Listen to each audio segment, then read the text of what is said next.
The command was not a whisper in the Force. It was a scream, a psychic detonation that ripped through the cosmic fabric, a single, silent word of pure malice that echoed in the mind of every clone trooper in the galaxy.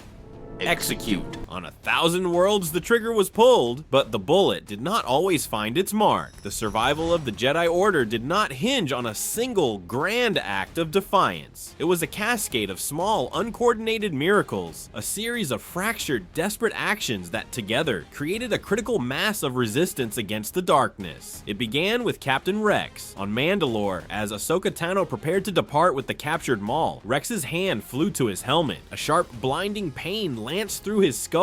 The voice. The order. Execute Order 66. His finger tightened on the trigger of his DC-17 blaster. Ahsoka's back was turned. It would be so easy. But behind the voice, another sound fought its way through the neural programming of his inhibitor chip. A memory. A conversation with General Skywalker about loyalty, about trust, about being more than a number. With a superhuman effort of will, born of a bond that transcended programming, Rex fought it. He screamed a warning into his comm, his voice a ragged, desperate things. Find fives. The chips. It's the chips. The message was fragmented, chaotic, but it was enough. It was picked up by other clone commanders whose loyalty to their Jedi was a living thing, not just a protocol. On Kashyyyk, Commander Gree received the order and raised his blaster towards a meditating Yoda, but a nearby clone, whose life Yoda had saved mere hours before in a thicket of carnivorous plants, saw the betrayal in his commander's eyes. Without hesitation, he fired first, cutting down Gree before he could assassinate the Grand Master. The Wookiee revolt began not against the Separatists, but against their own turned allies, buying Yoda precious time to vanish into the shadowy forests. On Cato Neimoidia, Obi-Wan Kenobi was leading a charge against a droid battery when the world turned upside down. The clones beside him, men he had fought with for years, suddenly pivoted, their weapons aimed at his heart. But Obi-Wan Kenobi was the master of Surisu, the ultimate defensive form. His lightsaber became a blur of blue energy, a perfect shield against the storm of blaster fire. He didn't attack, he defended, a whirlwind of deflected bolts that struck down his attackers even as he retreated, his heart breaking with every familiar face that fell. He escaped into the labyrinthine Bridge City, a ghost hunted by his own army. The key was the warning. Rex's fractured transmission, combined with similar acts of defiance across the galaxy, created a ripple effect. Jedi who were not immediately in the line of fire received panicked, encrypted warnings from loyal clones or astromech droids. Plo Koon's Wolfpack squadron, renowned for their independence, received the order with confusion. Their beloved general was flying ahead of them. Many opened fire on his fighter, but a handful, their chips malfunctioning or their will stronger, did not. They instead transmitted a jamming signal, creating enough chaos for Plo Koon to sense the trap and dive his fighter into the gaseous atmosphere of the planet below, disappearing from sensors. The Jedi Council, or what was left of it, was shattered but not destroyed. Through emergency channels, using codes known only to the highest ranking masters, a message was broadcast from a hidden transmitter on the outskirts of Coruscant's underlevels. It was from Masters Yoda and Kenobi, who had miraculously survived their own purges. To all Jedi, hear this message. Obi-Wan's voice, strained but steady, crackled across subspace.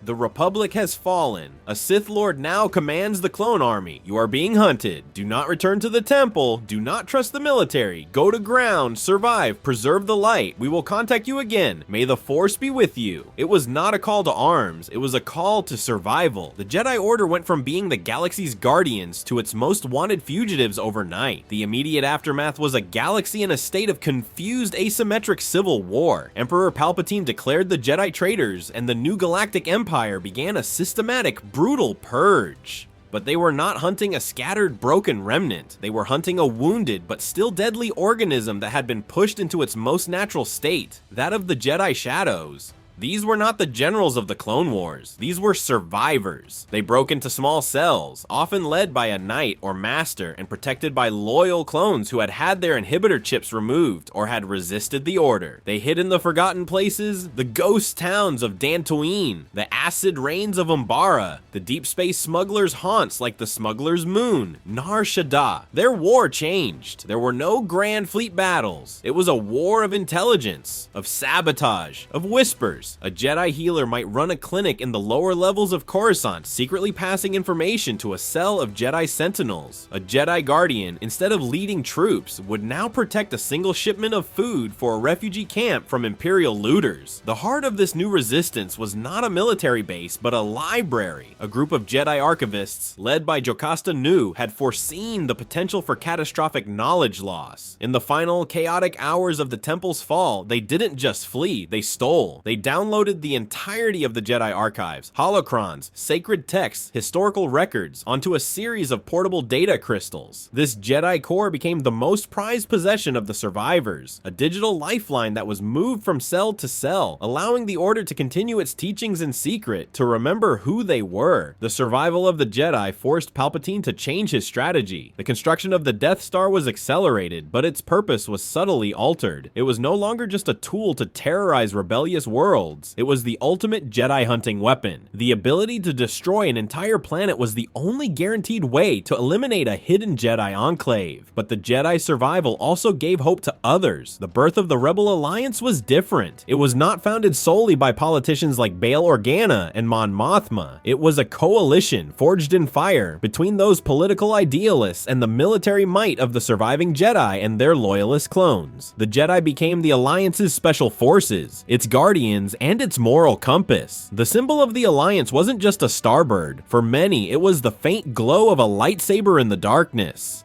This changed the very nature of the Galactic Civil War. The Battle of Yavin was not just a desperate attack by a handful of starfighters. A Jedi starfighter wing, flying cloaked X-wings retrofitted with lightsaber-powered lasers, engaged the Imperial TIE fighters in a massive dogfight around the Death Star, providing cover for Luke Skywalker's fateful run. The Force was with the Rebels in a very tangible, powerful way. When Luke Skywalker arrived on Dagobah, he did not find a lonely, isolated hermit. He found a small, hidden Jedi sanctuary. Yoda was not the last of his kind. He was the master of a secret academy, training a handful of exceptionally Force-sensitive younglings in the ways of the old order, tempered by the harsh lessons of the Purge. Luke's training was not just about lifting an X-wing, it was about understanding the history he was stepping into, the weight of the legacy he was helping to rebuild. The final confrontation with the Emperor was different. Darth Vader's turn was not just about saving his son, it was about bearing witness to the fact that the Jedi, the very institution he had helped to nearly destroy, had endured. Their survival was a testament to the failure of his own choices. When he stood before Palpatine on the second Death Star, he saw not just his son being tortured, but the future. A future where the Jedi Order, wiser and more resilient, would endure. His final act was one of atonement, not just to his son, but to the entire order he had betrayed. In the years that followed, the New Republic was founded, and with it, a new Jedi Order rose. But it was not a simple rebuilding of the old. The scars of Order 66 were forever etched into its soul. The new temple was not a fortress on Coruscant, but a mobile academy aboard a massive starship, never staying in one place for too long. The rules were different. Attachment was not forbidden, but understood. Families were allowed. The Jedi were integrated into the galaxy, not separated from it. They were teachers, healers, and protectors, but they would never again be generals. They had learned the hardest lesson of all, that survival is not about unwavering strength, but about the ability to adapt, to endure, and to keep the light alive, not in grand temples, but in the hearts of the faithful, scattered like stars across the galaxy, waiting for the dawn.